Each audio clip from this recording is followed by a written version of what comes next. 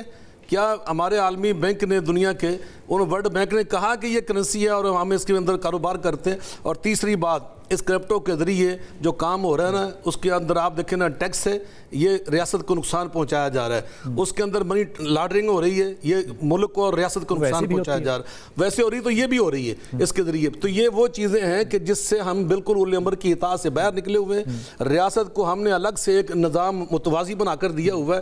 تو یہ چیزیں اسلام میں نہیں ہیں. ہم اسلام کو ماننے والے, ہم مسلمان اسلامی جمہوریہ پاکستان ہے جس کے دستور کا پہلی شک یہ ہے کہ پاکستان کا سپریم لا کتاب اللہ اور سنت رسول اللہ. جو بات کتاب و سنت سے ثابت نہیں ہے ہم اس کو بالکل کرنسی ماننے کے تیار نہیں ہے. بہت شکریہ تمام بہنوں کا, بہت شکریہ. یہ بہرحال ڈیبیٹ جو ہے یہ ابھی چلتا رہے گا سوشل میڈیا کے اوپر, کیونکہ اس کے اوپر لوگوں کی بہت سی روزگار جو ہے وہ بھی جو ہے منحصر ہے. لیکن میں نے آج صبح, مجھے نہیں پتہ, میں اس کی تصدیق نہیں کر سکتا, لیکن بخاری شریف کی میں نے ایک حدیث جو ہے وہ حضرت زبیر بن عوام کے حوالے سے پڑھی, جو کہ اربوں پتی آدمی تھے. کھربوں پتی آدمی بھی کہوں تو وہ ٹھیک ہی ہوگا, بہت کاروبار تھا ان کا, اور وہ مدینے میں بیٹھتے تھے اور مدینے میں لوگ ان کے پاس اپنا مال لے کر آتے تھے, وہ پیسے کی صورت میں یا کسی صورت میں, یہ واضح نہیں ہے بات, لیکن شام ہو, سریا ہو, عراق ہو, وہاں پہ ان کی دی ہوئی پرچی جو تھی وہ کاروبار میں وہاں پہ انٹرچینج کرتی تھی اکانومی کو. میرے خیال میں یہ تصدیق ہے اس بات کی کہ جو پہلا بینک تھا اس دنیا میں وہ کروسیڈ کے بعد نہیں آیا تھا، وہ مسلمانوں نے مدینہ کی ریاست میں قائم کیا تھا، اور اس قائم کو کرنے میں حضرت زبیر بن عوام کا جو طریقہ کار تھا اس کو بھی میرے خیال میں مد نظر رکھنا چاہیے۔ اپنی دعا میں یاد رکھیے گا۔ اللہ آپ کو ثانیہ دے اور ثانیہ بانٹنے کی توفیق عطا فرمائے۔